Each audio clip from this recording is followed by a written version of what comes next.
What is going on, guys? Welcome back to the Corey Austin Theorem. Just a quick update on my 50-day mark off of 7 Hydroxy. I figured that was a pretty good milestone to give an update for. Not a whole lot has changed at this point. Like I said before, I'm seeing small incremental changes daily, and a lot of them are more like afterthoughts. Like on Wednesday, I'm like, well, yesterday was pretty good, and then on Thursday, I'll be like, you know what, I think Wednesday was actually a little better than Tuesday. It's that sort of thing. So I had one of my listeners at one point kind of describe it as like watching grass grow or watching paint dry. Like, it grows because you have to mow it every week. But if you're sitting there watching it, it's obviously a very, very, very, very slow process. So you're not necessarily seeing it in real time. It's more like an afterthought. You're noticing it afterwards. Like, you show up on Saturday and you're like, damn, this grass has grown a decent amount since last Saturday, right? But you didn't park your lawnmower 5 minutes after you cut it the Saturday before and sit there and just watch it. To watch it grow, because you wouldn't have noticed anything. So the energy is starting to get better at this point. My sleep, I will say that my sleep is pretty much back to normal. It's a little bit hard to tell, and the only reason I say that is because I was taking kratom on and off for 5 to 6 years, right? And I had some short periods of time there where I was off of it completely. This last time before this that I came off of it, I was off of it a total maybe 8 months or so, but I did use it during that period of time. I did use it kind of sporadically, like here and there. I would use it like on a weekend, or my wife and I would go on a vacation for a few days and I would use it, that sort of thing. Not the 7 Hydroxy, but just kratom, either kratom capsules or powder or whatever. I would use it in that way. And so it's kind of hard to know if I ever really gave myself time to get back to my baseline in terms of my sleep and all that. I do think it's, for the most part, back to normal at this point. I've shared before that I still am waking up at like 4:30, sometimes 5 in the morning, and then I'm not able to go back to sleep. That's about an hour and a half before my alarm actually goes off. I don't actually get up until 6:30. I have to be at work at 8. But that doesn't necessarily mean that my sleep is not back to normal, because for any of you who don't know, I have a 2-year-old at home, and he goes to bed quite early, 8:30, and my wife and I both play a part in kind of helping him get to sleep. We go in the bedroom with him every night, read him a few books, that sort of thing, so we kind of have a bedtime routine. And then after that, her and I typically retire to the bedroom and go to bed ourselves, because we're both very busy and have long days. So, with that, it's, if I'm sometimes I'm in bed and then I'm asleep by 9 o'clock, to be honest. I know it sounds pitiful. probably is pitiful. But, if I'm in bed by 9 o'clock and then I'm waking up at 4:30, and can't go back to sleep after that, that's roughly 7.5 hours of sleep, right? I'm 49 years old, so I really probably don't need any more sleep than that, to be honest. So I think at this point it's just my body's way of, okay, dude, you're good on sleep. And if I did want to sleep a little bit later on until my alarm, probably what I should do is just try to make myself stay up a little longer. Instead of laying in bed and watching TV to where I get tired, stay up, do something for a few minutes, maybe read a book. I could probably do some stretching, maybe some meditation, pray, do some stuff like that maybe would allow me to stay up longer. I think when I lay in the bed and I lay my head on the pillow, then yeah, my body kind of sees that or senses that as, oh, well, it's time to go to sleep, right? So with that, I think my sleep is pretty much back to normal. It is a little bit hard to tell also too, because for the most part up until now, I've been taking something to kind of help with the sleep. I have a prescription for clonazepam, or Klonopin as they call it, and that is a benzodiazepine. And they but I don't take that for anxiety. I take it for restless leg syndrome, and it actually helps me quite a lot with that. They try to put me on something called Ropinirole for the restless legs, and I hated that medication. When I took one of those, I woke up the next day feeling like I had molasses running through my veins. Something about it just did not set well with me. So he tried me on clonazepam, because I told him that my parents take clonazepam for exactly that, for restless legs. And for whatever reason, that worked for me. And I guess partially because it just makes me tired and puts me to sleep. I am very careful with that because it's a benzodiazepine. I'm not a huge fan of benzos. I've never taken benzos to the point where I'm taking them multiple times a day. Really, this is the first time I've ever had a prescription for benzos. Benzodiazepines are one of those things for me where I honestly do not see how people can get addicted to benzos.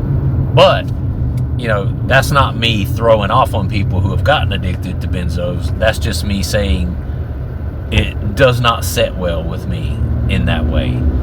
They tend to make me sleepy, tend to make me a little sluggish. I cannot see waking up in the morning and taking a clonazepam and going to work, or turning around again at 1 o'clock and taking another Klonopin. I wouldn't be worth a shit throughout the whole day if I did that.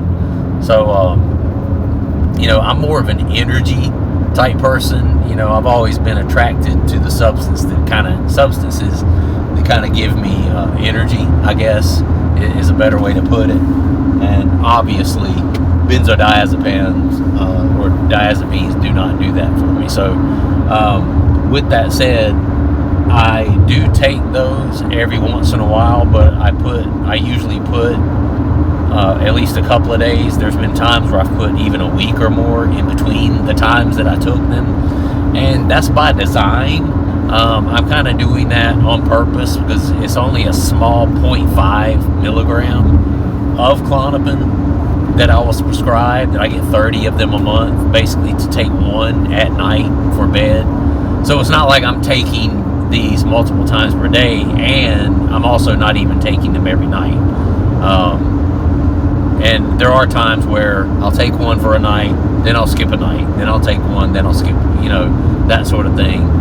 And I'm doing that because I don't want my body to ever expect them or to become dependent upon them. And that seems to be working really well so far, because I've had a prescription for those since October of 2024, this past year. So really almost a whole year now. Next month will be a year that I've been prescribed those, and I've never seen any sort of adverse effects, whether physically or mentally, if I went for days at a time and didn't take them. And I know that's because I don't take them every day. That's kind of the way that you have to do it.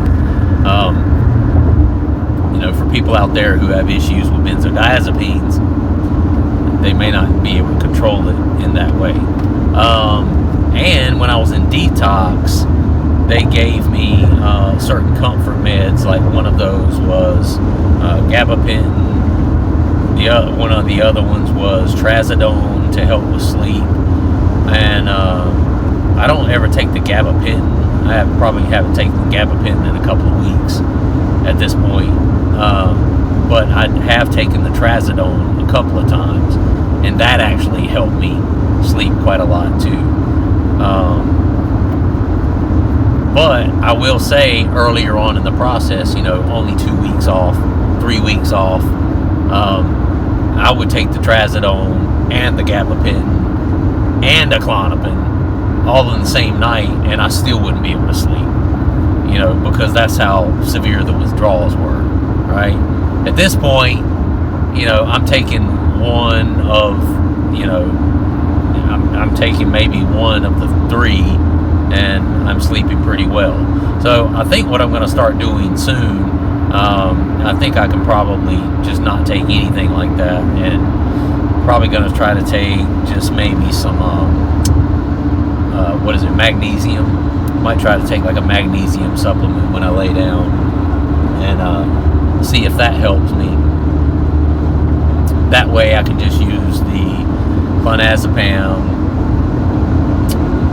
maybe a few times a week or something like that, whenever the restless leg issue is still bothering me. I thought for a while that the restless leg thing was maybe just a side effect of the opiates or coming off of the opiates, but the further I get out from being off of the 7-hydroxy, I'm still having issues with the restless legs. So I that could be something. I just have restless leg syndrome. Maybe that's an actual thing that I have, right?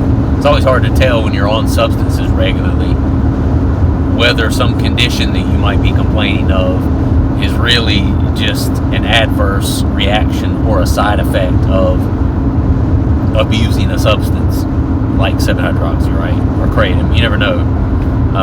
But it does look like maybe I have some of that. You never know. 6 months from now, a year from now, after staying off of, kratom and 7-hydroxy, I may just stop having issues with the restless legs. You never know. If that's the case, I'll probably look to come off of the clonazepam altogether. But I said all that to say this. I still have been kind of taking a couple things here and there to make me sleep, or to help me sleep. But like I said, I do have the earlier, a week off, 2 weeks off, 3 weeks off 7-hydroxy. I have all of that to compare to, and I definitely think that it's safe to say that the sleep is improving. The sleep is getting back to normal at this point. The energy is getting better. I think it's really hard to say, oh, my energy's back to normal. I think it's hard to say that because I don't really know what my normal, energy level and dopamine levels look like as, a now 49-year-old man with the amount of exercise that I do, the way I eat. I don't know what that looks like because I was on substances for so long. So I think it might be months down the road before I really reach a baseline, of what my usual energy and dopamine levels may look like. And the only other thing I will say is that, and this is more from a mental perspective, but I've noticed this in the past as well, that the further I get away from, kratom or the opiate-like substances, the more I begin to have these sort of cravings. It's easier to run a 100-yard dash than it is to maintain the consistency to run a marathon. You know what I'm saying? It's easier to go in short bursts. Like, by example, for the first couple of weeks, the first 3 weeks, the first 4 weeks, it's kind of like white knuckling it. And I can hold on and I can hang off the cliff just long enough to, okay, well, I gotta at least get through this physical withdrawal aspect of it. I gotta at least be able to sleep. I gotta at least be able to not have the severe depression and the severe lethargy every day, and the bad bowels, like the diarrhea and the runny nose and the cold chills and all these other things. I gotta at least get past that. And it's a little bit easier to just grit your teeth and, you know, kind of white knuckle it and just hang on for those 2 weeks, those 3 weeks, those 4 weeks until those physical symptoms go away. But then after that, and I found that after you start to feel somewhat better, and then all of those little withdrawal symptoms, especially physical withdrawal symptoms, start to go away, all the palpable symptoms start to subside, then you start to kind of settle into just the regular, mundane, everyday boredom of just, oh, well, this is what it's like to just kind of feel normal. And now I'm kind of starting to feel, you know, I don't want to say good, but at least you're not feeling bad. You're not feeling good because you don't really have a ton of energy. You know, your mood's still kind of a little bit low, stuff like that. But the physical withdrawals are gone. So it's easy to kind of fool yourself into feeling like, okay, well, I'm past the acutes. I'm past the worst part of it, right? So then, for some reason, during that time, your brain starts to, that's when your addict brain starts to kick in, and you start having these, damn, well, now I'm just kind of bored. Okay, well, this must be what it's like to be sober. This must be what it's like to feel somewhat normal. But it still doesn't feel great mentally and emotionally. It still doesn't feel great, you know? And then you start having these bargaining episodes with yourself where you start getting cravings and temptings. You know, you start getting tempted to do it again, you know, or just do it on the weekends or what, you know, you start having those moments. And that's been a little bit tough to deal with on the weekends. You know, and it's also too, I mean, honestly, kind of how I've been dealing with that. If it gets really bad, I'll have a couple of drinks. And I'll just be like, okay, well, there's the head change a little bit. That helped a little bit just for the time being. And then it kind of helps me get over that period of time. I'm not saying I recommend that, doing that for everyone out there. Probably the better thing to do is to go to recovery and continue with recovery and, you know, recover in a sober mind state if you are an addicted person. That's not really what I've chosen to do for the long term, you know, but, you know, it just is what it is. Just kind of letting you guys know that there is a point where, you know, at first you have the really tough acute withdrawals that last a week or two, and then after that you are dealing with some lingering acutes, but they're more like post-acute. You know, the physicals start to decline a little bit, and then you go in the third week, I think you start to, for at least for me, you kind of start to go into this pink cloud sort of phase where you're like, okay, you know, well, I'm good. But you're good. You're past the acutes, but you're still having enough of the lingering symptoms where you still feel like you could improve. You still feel like you could get better. So you kind of have this thoughts of, yeah, I'm good. I'm not having any physicals, but I'm still striving to get completely past this because I can still tell that I'm having some lingering discomfort, right? Whether that's mentally, emotionally, whatever the case is, or even slightly physically.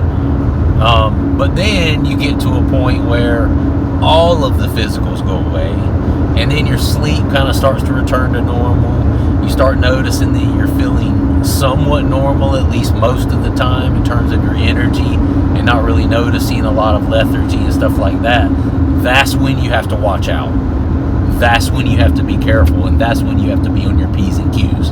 At least for me, because it's always during that time, and when I notice that I'm physically, emotionally, and mentally starting to feel a lot better, that I start having those thoughts again of using, and it's so weird because it just doesn't make any sense. It seems like when you really start feeling better, that those are the times that you will be like,